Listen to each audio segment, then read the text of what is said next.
President Wagner, be wonderful. Thank you. I've got to the point where at the beginning was the long bio, now it's the short. It's like, how short can we make it?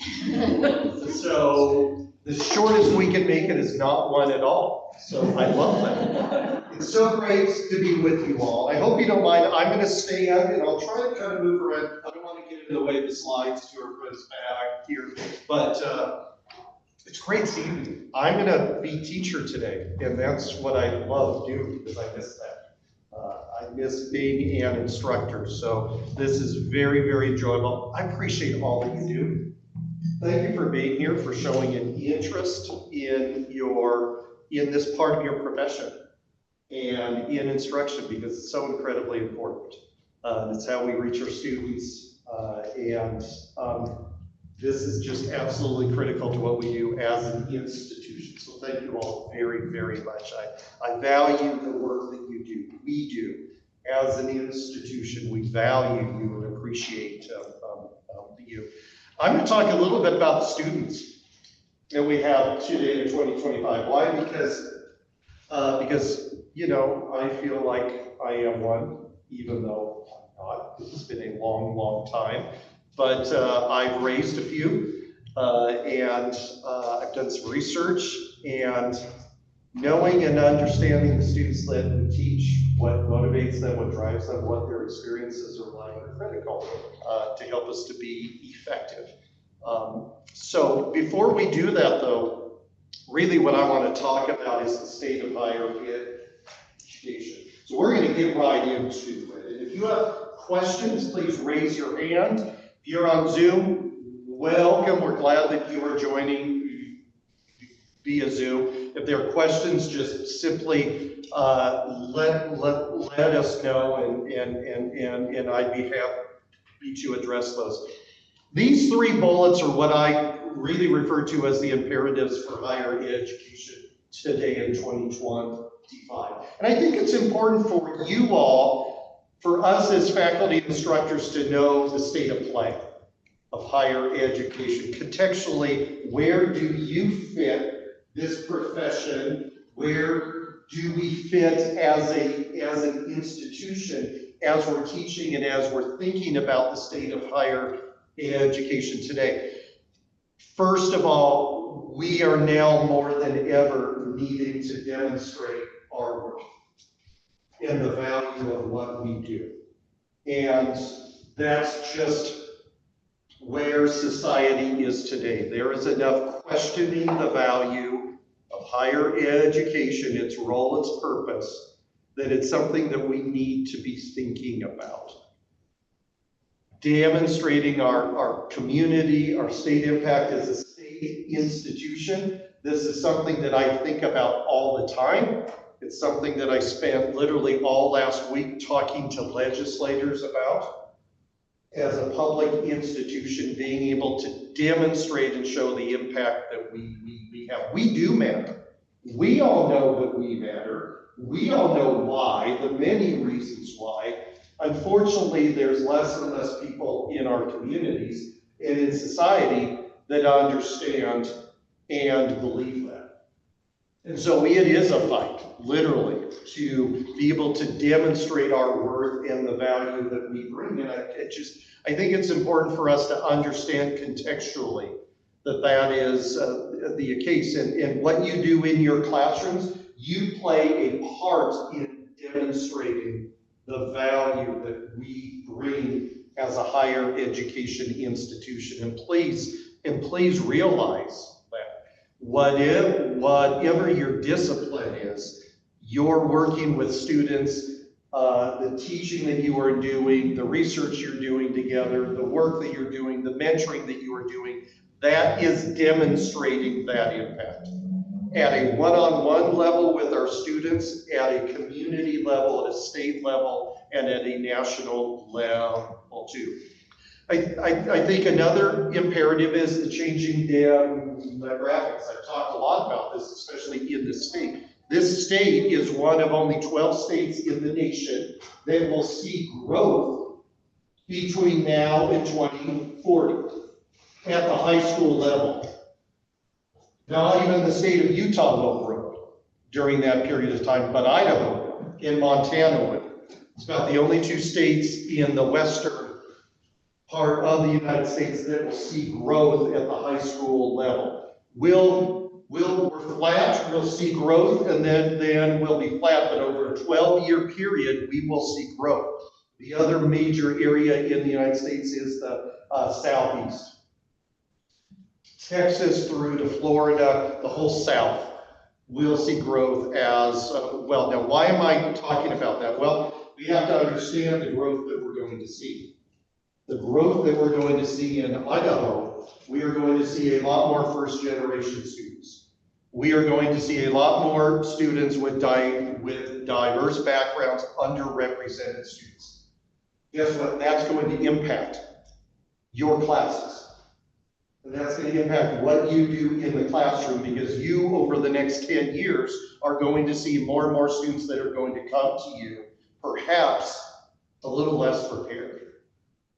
Now, K through 12 will do their job, I have no doubt. They're going to work very, very hard, but it makes things like the Bagel Success Center that much more important in the work that you do in the classroom. So we have to realize that the demographics of our country are changing. Yes, I'm excited to say that in the state of Idaho, that demographic cliff that we've all been talking about for the last couple of years is not going to impact us as dramatically in the state of Idaho as the Rust Belt or the Northeast. But it is going to impact us in the changing demographics and the changing of students that you're going to see in your classrooms. And as an institution, we want to make sure that you're prepared. We want to make sure that you have what you need to be successful. You're not going to go at it alone. We're going to be there to be able to help and to be able to support you. The last bullet point, the imperative, you all know this, we're going through it right now. We have incredible enrollment growth, over 6%, the highest of all the four-year public institutions in the state this fall. Incredible growth in Idaho State. Energy is, things are happening, research dollars up. Just great things happening in Idaho State. Meanwhile, we get slapped with budget cuts. And that's just the nature of higher education today.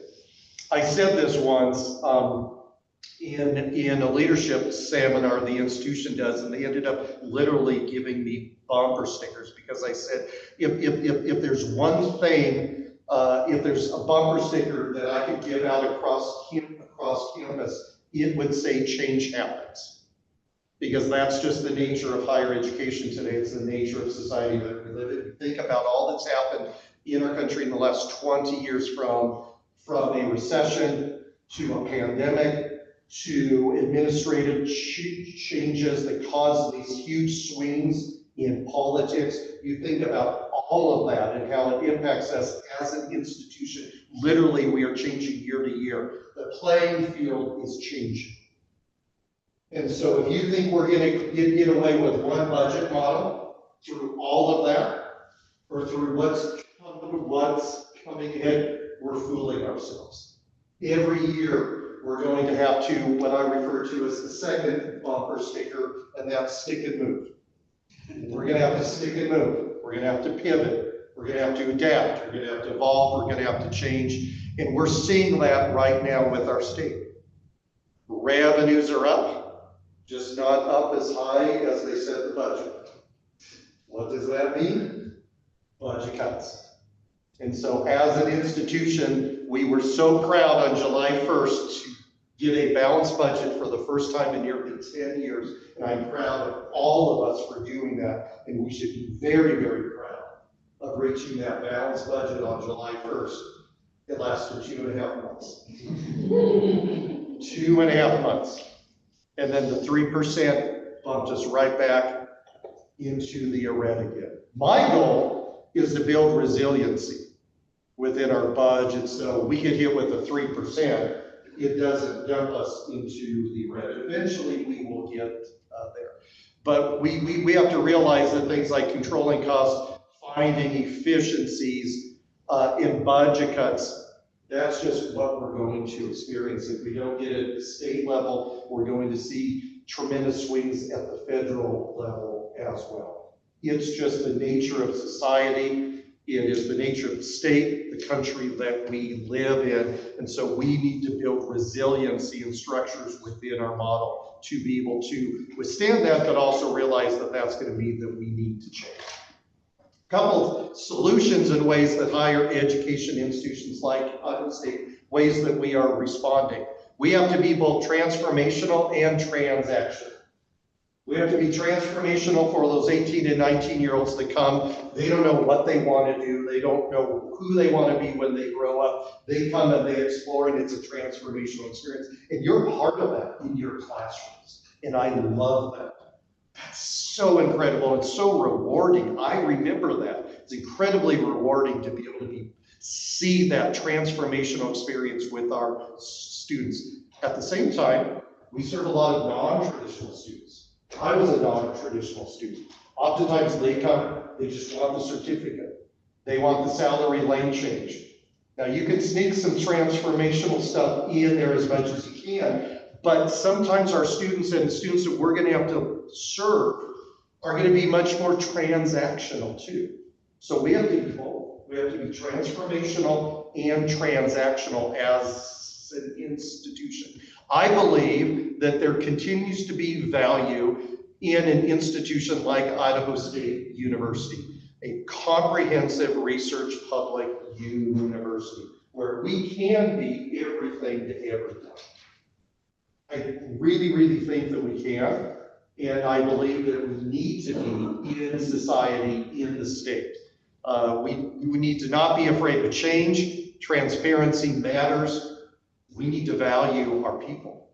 We need to value you. We need to value our students, our staff, everybody. It's important that we remember that it's all about people. We need to partner and collaborate.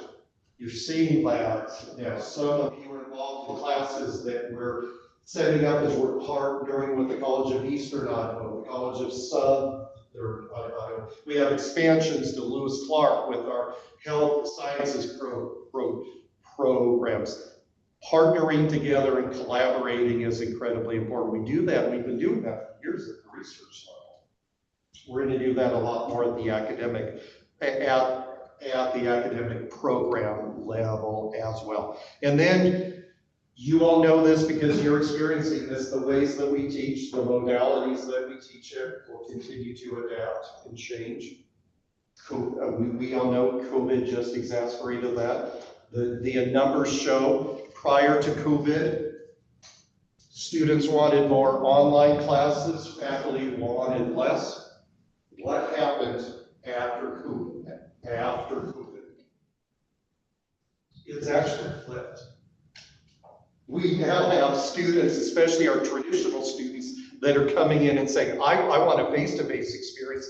And our wonderful faculty are saying, I didn't think I could teach my class online, but COVID showed that I could.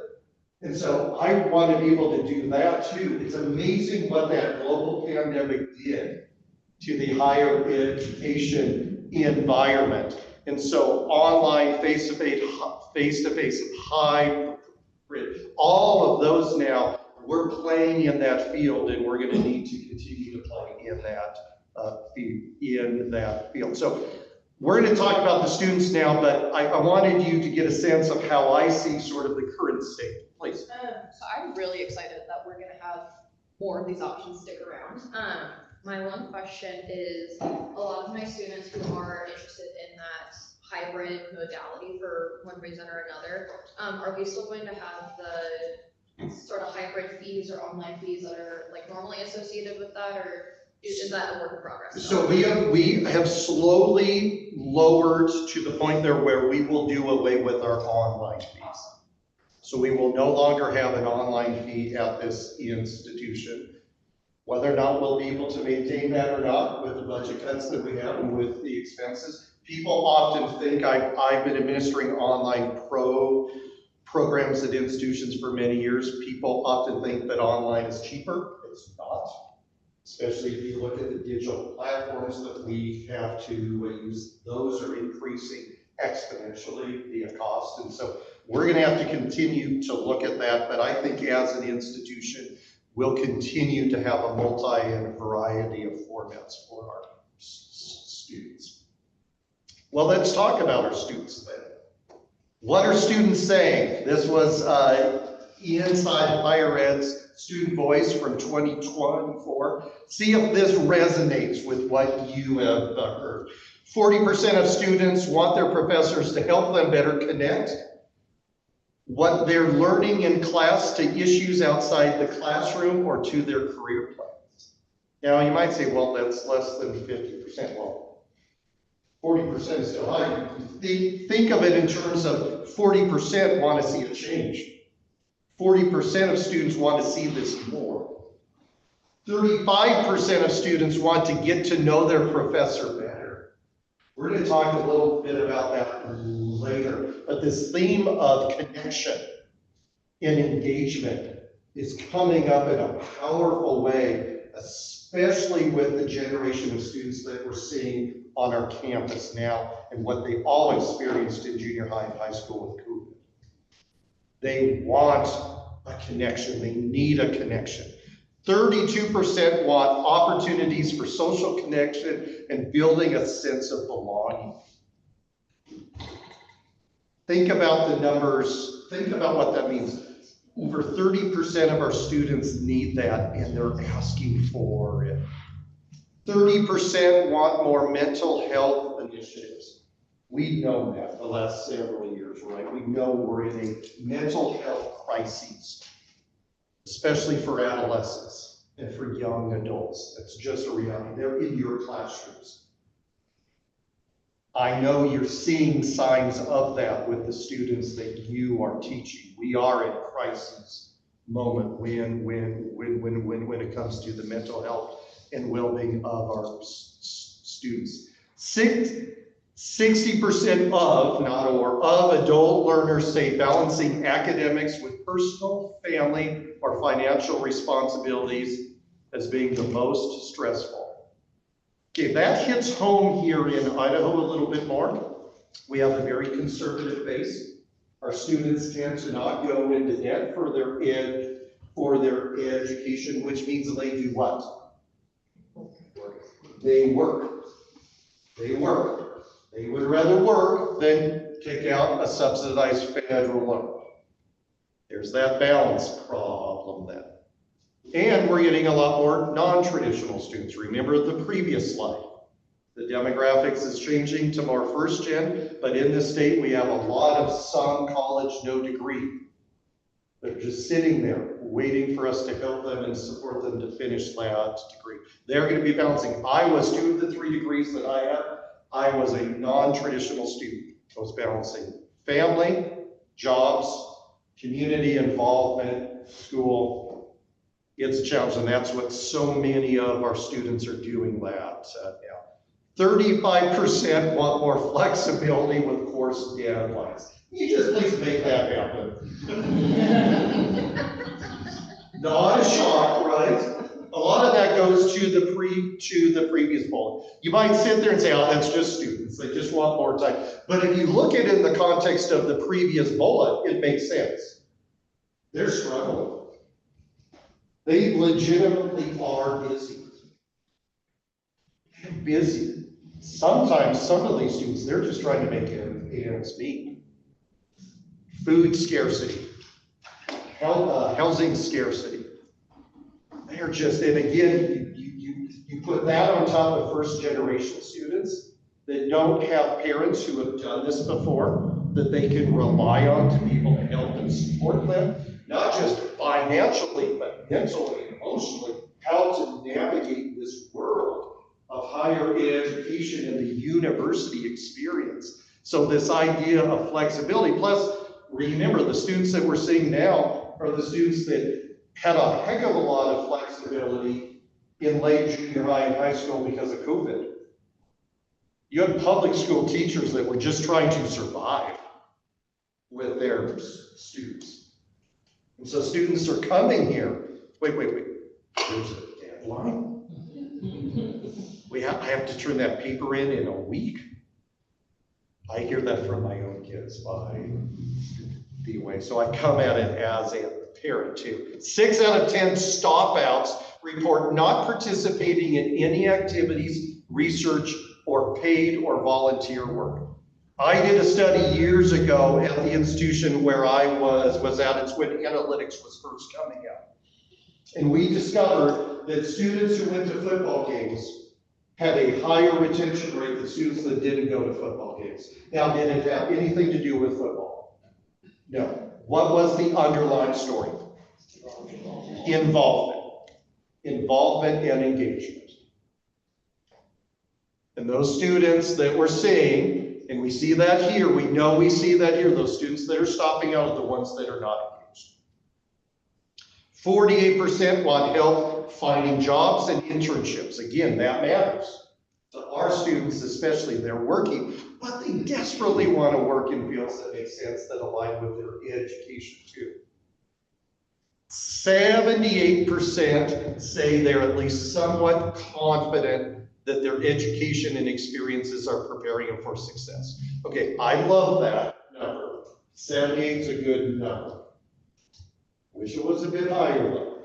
And that goes back to the previous slide about some questioning the value of what they're doing here and why they're here and what the return on their investment, not just money, but time, mental and emotional time and energy and effort. Is there going to be a return? Are they going to see a return?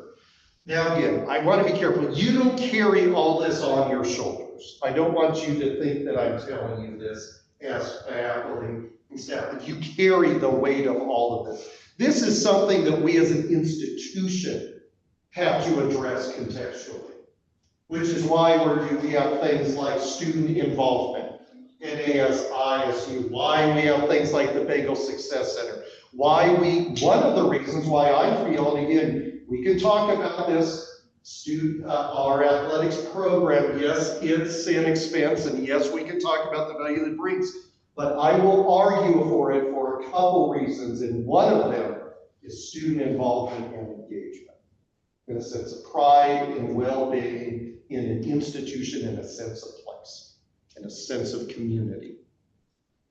So those are the types of students that we're seeing. Are you seeing anything up there that shocks you? I feel like I'm preaching to the choir here. You're seeing this with these students. Anything up here surprising? Mostly just how high the percentage is of students that are saying that they're confident, somewhat confident, that their education's prepared them, given the framing of there's no value to a bachelor's degree or going higher when there's 2-year programs that get you ready in the workforce. So one way that I look at that is I say, if we can get them here, we're actually pretty good at showing them that their education and their experiences are preparing them for success. We just have to get them here. We can get them here. That's how I read that 78%. We get them here, we're good at showing. Now again, you go back up, some of them want to link it more to jobs and internships, but we get them here, they see it, they get it. It's all the students that we're not getting here, because they're wondering and they're not sure. The student in 2025. Again, I'm preaching to the choir. Is there anything up here that you see that surprises you? They're always connected. They're always connected. Now, again, the irony here is they're always connected, but are they engaged? Do they feel a sense of belonging? So what you have to do when I look at that whole point is, what are they connecting to? If it's social media, yes, they're connecting, but is that engagement? Not at all. Is that enough engagement to keep them here and to help them be mentally and emotionally healthy? Absolutely not. Absolutely not. Their time and space flexible. That goes back to the idea, kid, the deadline should be flexible. Time and space flexible. The role of video. continues to grow, so much more important. They're technology enhanced. Options for remote learning and traditional, they want it both. That's the bottom line today, students want it, especially students who come to campus. They want a face-to-face experience. They also want an accessible online experience or hybrid experience. They want that flexibility. A lot of that has to do, and that matters here, again, with their students that are working. They can take two face-to-face classes and 2 online or 3 online. It means they can work. It means they can pay for rent, they can pay for food, and they can take care of themselves. So that flexibility is very important. They want more variety in academic credentialing. Students in 2025 want more than just the bachelor's degree. And sometimes they need more than that to continue. They want associate's degrees, they want bachelor's degrees, they want micro-credentialing, they want certificates. You've heard me, some of you have heard me talk about the super highway of higher education and institutions, the on-ramps and off-ramps. We need to make it easy for students to get on and get that credential or degree, hop off and work. They're gonna hop back on again and get more. They're gonna hop off and work. They're gonna hop back on and get more. They're gonna hop off. That's what's happening today, and we need to make sure that we're providing those options for our students. Now, that doesn't mean to say we aren't gonna have the traditional students that come, they want that bachelor's degree. We're gonna keep doing that. And that's that transformational experience that I was talking about. But at the same time we're working on the transformational experience, we're also focused on the transactional experience of those people that just want to hop on and hop off. Virtual labs, reality, and relevant research. More flipped classroom models. They might not tell you that they want to engage, but they really do. They really do. They want student-centric. Does that come as a surprise? It's all about them. Right? It's all about them. Artificial intelligence, machine learning. Many of you have already been experimenting and exploring AI in your teaching and in your research. That's fantastic.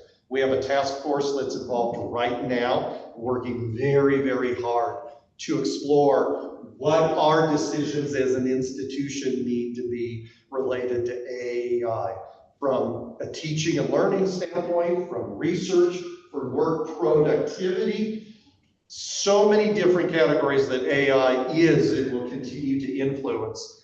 And so they're seeing that, they're understanding that, and I'm sure you're seeing that in your class. Students are coming to you actually with the idea of saying, you know, I want to talk about skills more. I want to talk about what I can do with that. And it's up to us to be able to show. And we can, all of you in your academic disciplines, you can show the content, the curriculum that you are teaching, how that can impact them, how that can give them skills. They more and more want to understand that. What can they do with the degree? Not necessarily who they can be, but what they can do. And then traditional and non-traditional students. Again, we're going to have them both. Surprise you. Anything up here? You see this with your students, right? So again, as a summary, what do students expect? They want to be engaged and connected even though they're not telling you. Even though they look like they want to be disengaged, they really down deep, they want to be engaged. They just oftentimes don't know how to be engaged. They don't know what that means. Remember this generation, if we're talking about traditional students, remember, we're talking about a generation that went through a very, very critical period of their adolescence not being engaged with anyone.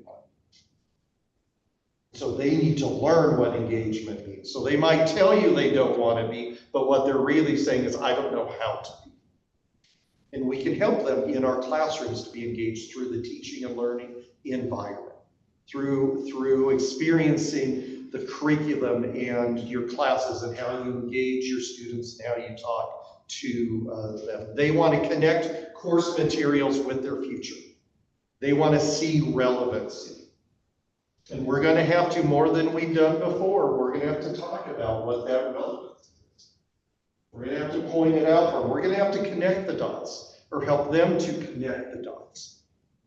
They want to be less stressed and more mentally healthy. I think that goes for me too. But that goes for me too. They want to find balance in life. They want to have some control of their future.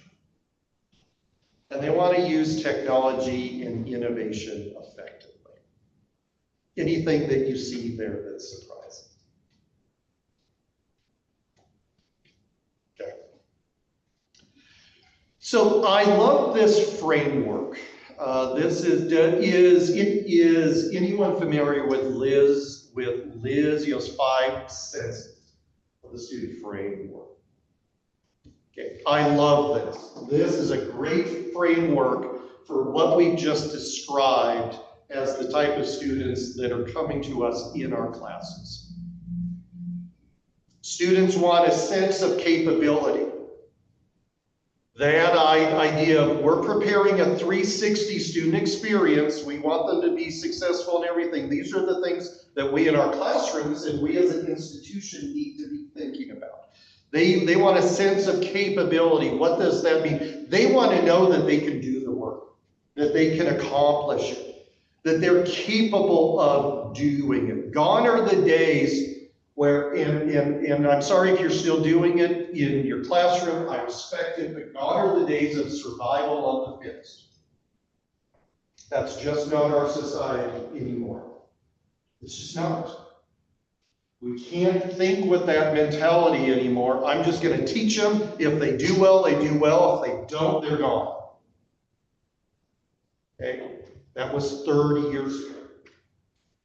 That's not today, because frankly, that's not the type of students, that's not the environment, that's not the culture that we live in. Think about it. That has nothing to do with academic rigor. That has nothing to do with rigor. Nothing to do with academic freedom. Nothing to do with that. It has everything to do with culture and who we're teaching. And what they've experienced in their lives when they walk into your classrooms. And the idea of survival of the fittest just doesn't work anymore. They need to know that they're capable. Now, does that mean you do away with grades and you have flexible deadlines? No. But you help them see and understand that they're capable, that they can do it, that they can succeed. They need to have a sense of purpose. Again, it's connecting the dots.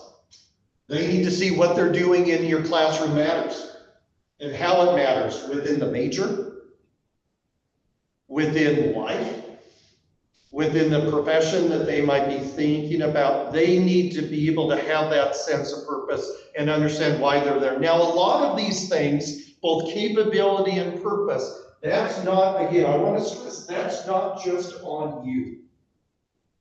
We have to be doing that at the recruiting level.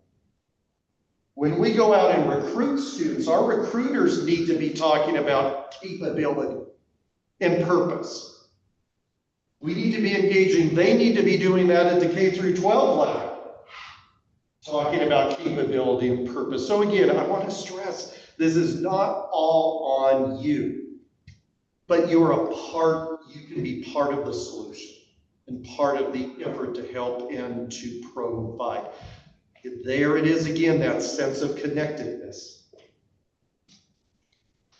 That sense of connectedness, that sense of belonging, that sense of community. I'm sure if I were to ask you, and I won't ask you to do this, but I'm sure if I asked you to raise your hand, say, have you seen students this semester who lack that? And many of your hands would go up. You know who those students are. You know who they are sitting in your classrooms or coming to you for help. You know the difference between a student who is connected and a student who is not.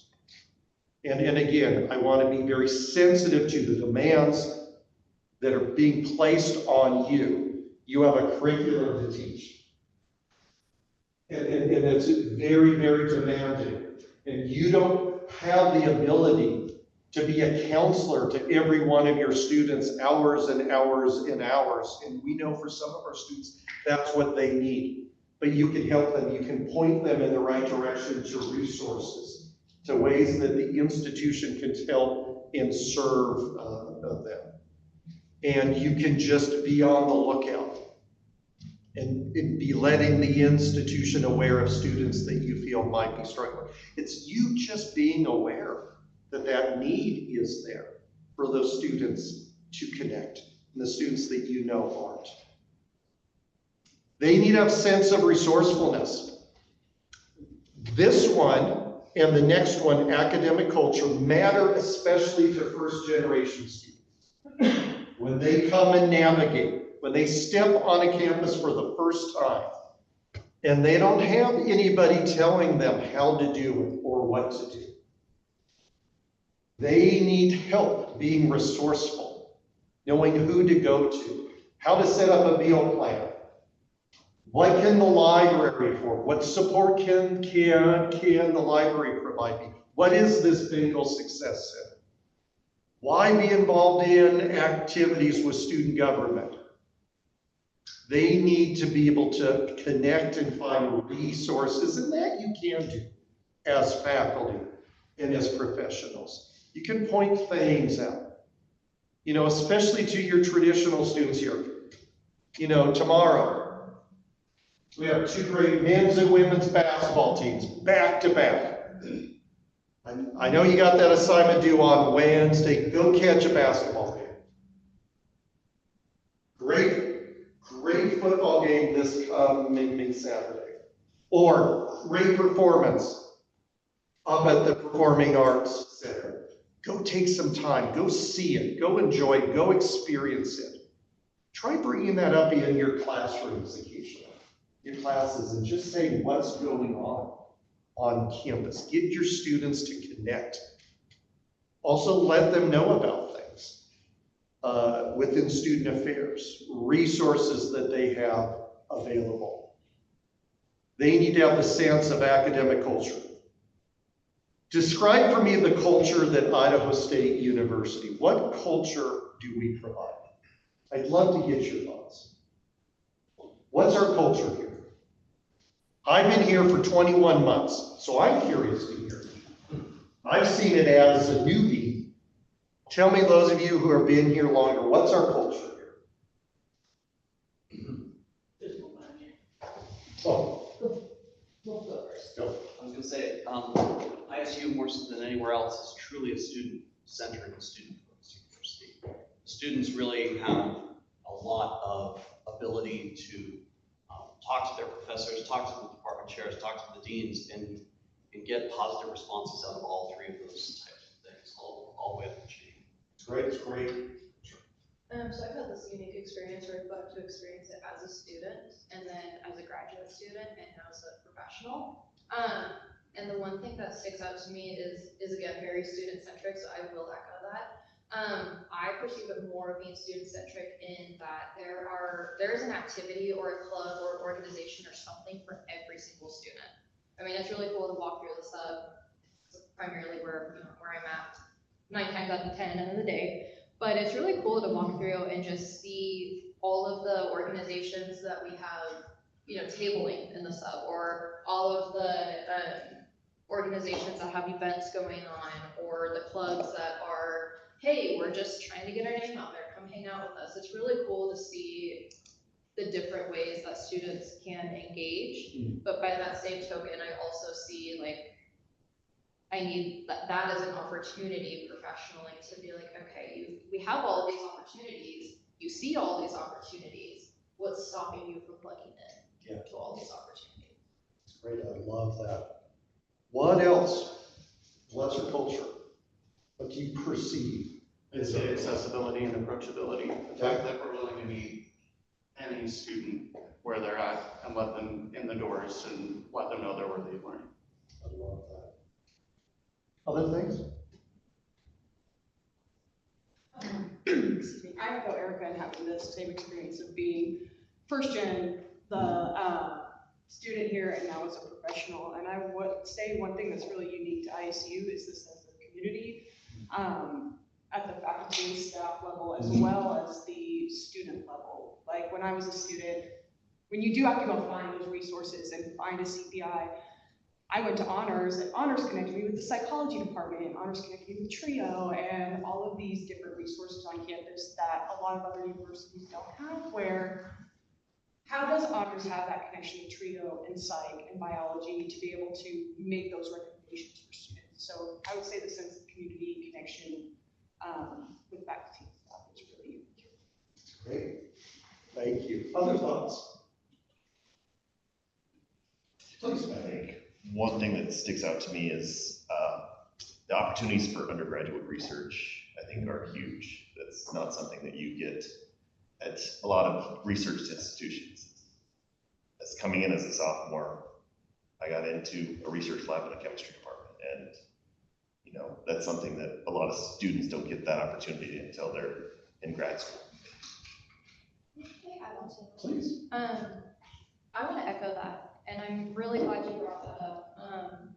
And I really want to point out how cool of an opportunity that is. I mean, I got the privilege of working for the McNair grants, and the amount of faculty that we have on campus who are so willing to step in and be a faculty mentor to undergraduate students and help them engage in research and help them navigate how do we do research in this field versus that field, and how do you go to conferences, how do you fund going to conferences, is really incredible here. And I haven't experienced student life at any other institutions, but it shocks me when I go to conferences as a professional and I hear people also shocked that we have that kind of culture here, and they're like, it's do or die at our institution. Like, it's every person for themselves.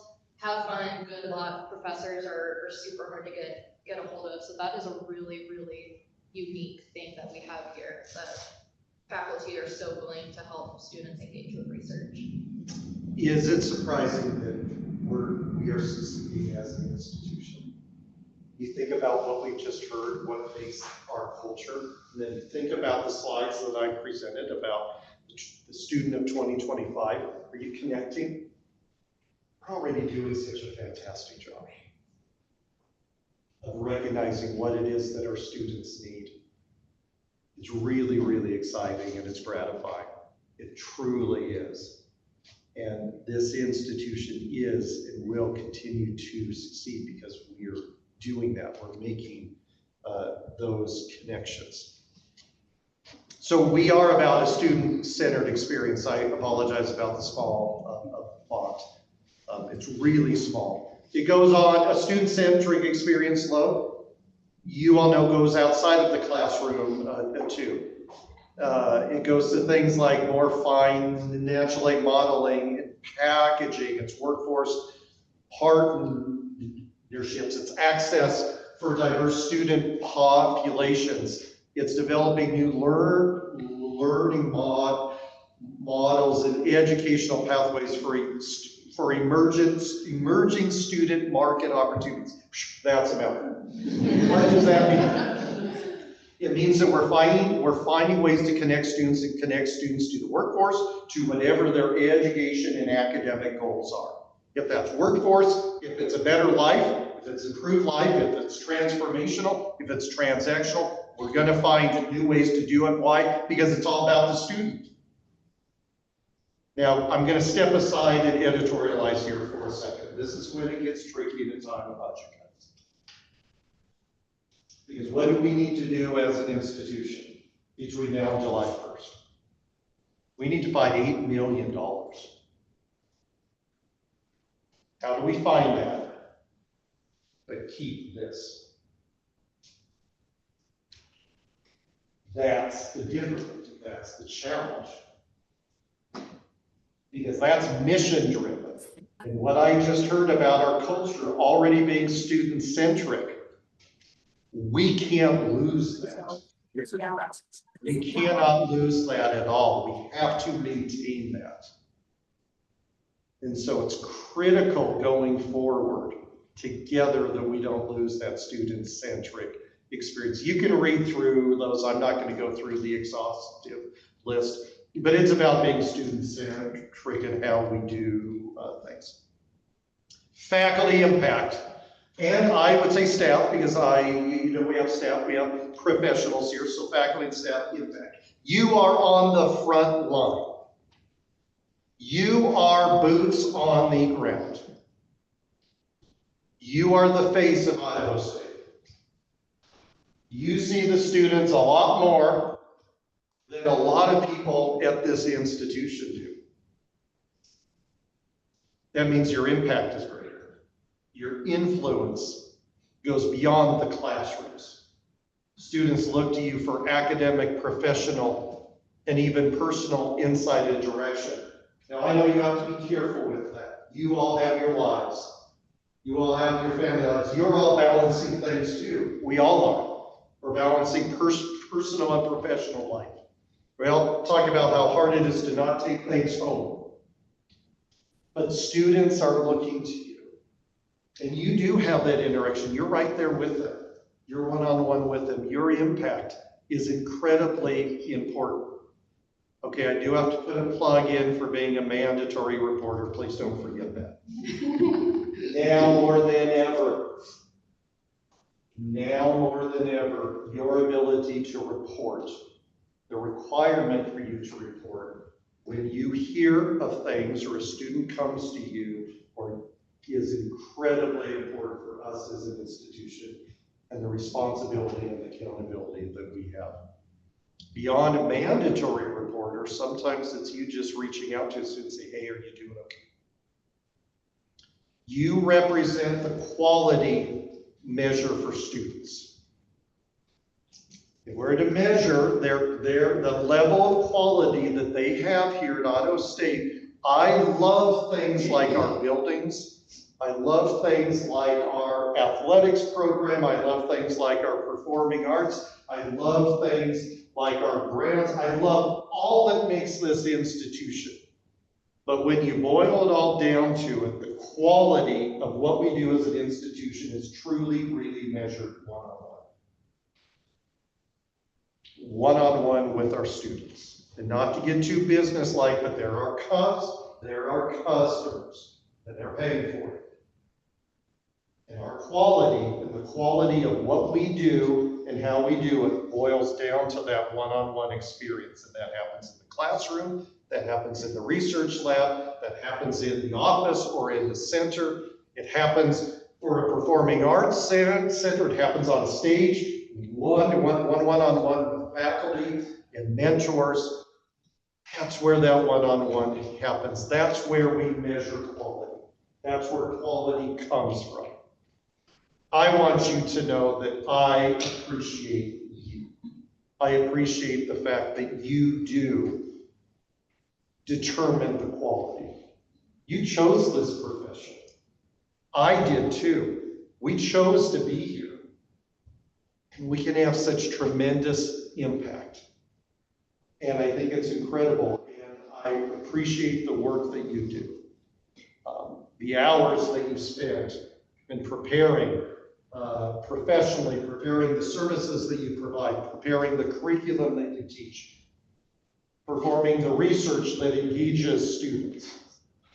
It is essential to what we do as an institution, and we do, and I do appreciate you very, very much. And you have a university behind you, and I want you to know that that's true. You do have a university. We're going to remember what's important here. So I'm going to stop, and I'm going to realize that some of you might have class to go to, and you have to leave, that's okay. I wanted to just leave. It might not be that often that you get me for some questions.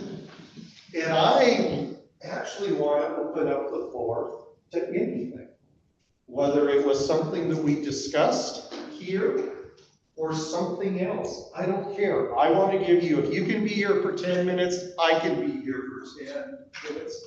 I'm opening up the floor to any topic you want to ask me. How can ISU, one of the big issues that I see with at least the students who graduated from our programs, is the lack of jobs locally here in Pocatello and Southeast Idaho in general. Found that most of our students are trying to find their preferred passions and their careers in a more local setting. Obviously, they can go to Boise, they can go to Salt Lake, and there's plenty of, it's not a problem of getting jobs, it's a problem though of wanting to stay in Southeast Idaho. How can ISU lead in job creation in those more, in those fields? That's a great question. So I would go back to one of the previous slides where I talked about partnerships and collaboration. No longer is it that an institution like Idaho State can just sit on a hill, literally, sit on a hill and graduate students and let them go out and find and do their thing. We need to be, in fact, my job, I spend more time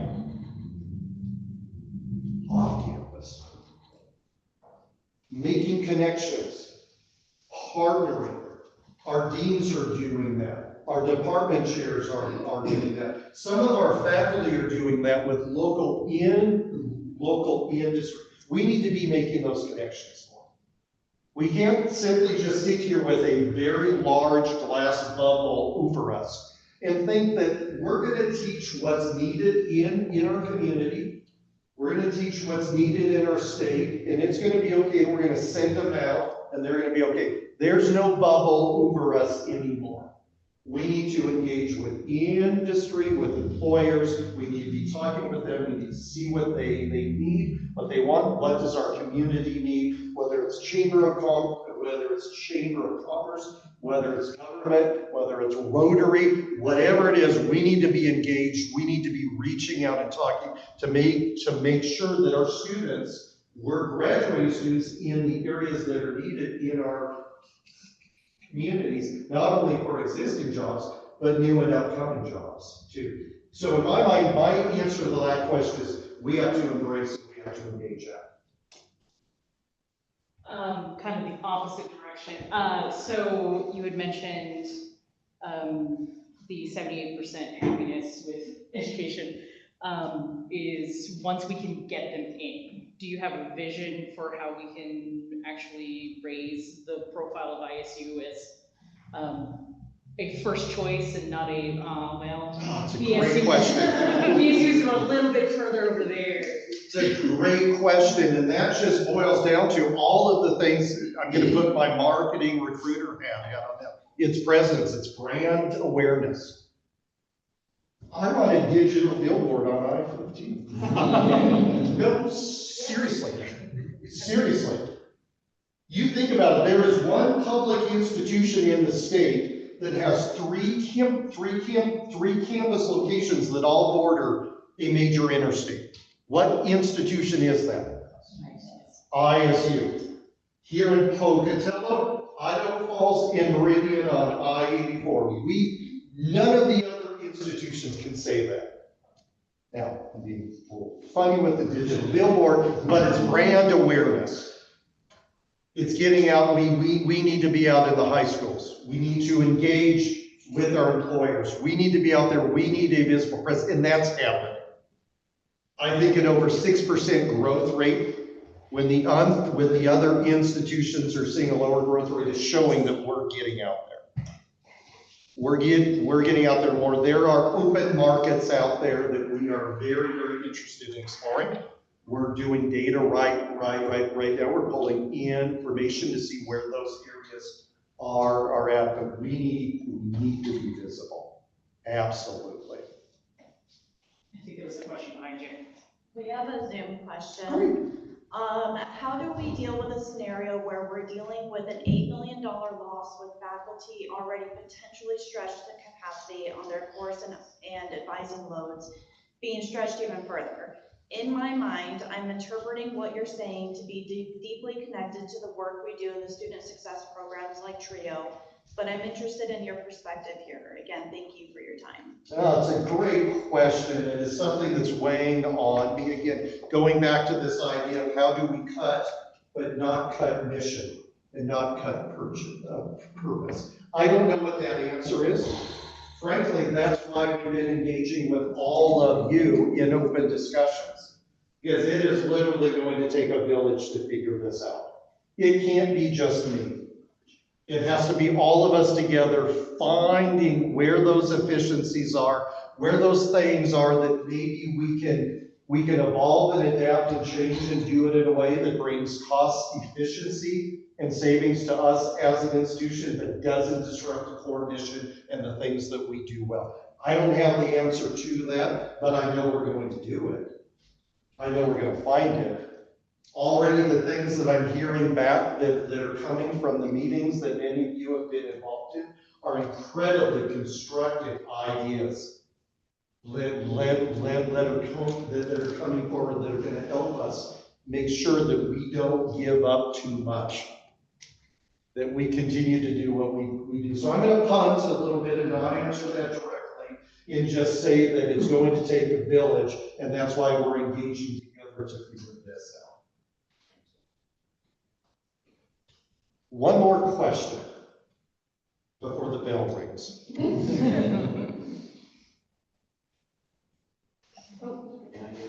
Please. Do we have a growing strategy for how we want to bolster and advocate for softer skill things? Competency and stuff like that is all well and good, but there's a lot of things that we try and teach because frontal lobes in our students are developing. And how do we convince people that that's still valuable in the era of AI and late stage capital? Oh, it's great. We double down on our Gen Ed courses, our core requirements that we give. Now, you'll see this institution in the month of December. Not to shock you all, but we will be the first public institution in the state that will take to the state board in the month of December 3 90-credit BAS degrees. Now, you look at that and say, well, isn't that the opposite of what you just said? Because that's 30 credits. Those are 30 credits of electives. We need to talk more about what those programs are rather than what they are. They're very defined BAS degrees, workforce development degrees. But to that point, while we're doing that, we need to double and triple down on the transformational experience, realizing that we have a large percentage of our students that come there looking for that transformational experience, and we need to give that to them. And it's not just about skills, it's more than skills. And sometimes we need to remind society of that. And it's important that we remind society, it's important that we remind the state legislature that we are more than workforce development. You'll hear me talk about workforce development a lot, but I also want you to hear me say that we are much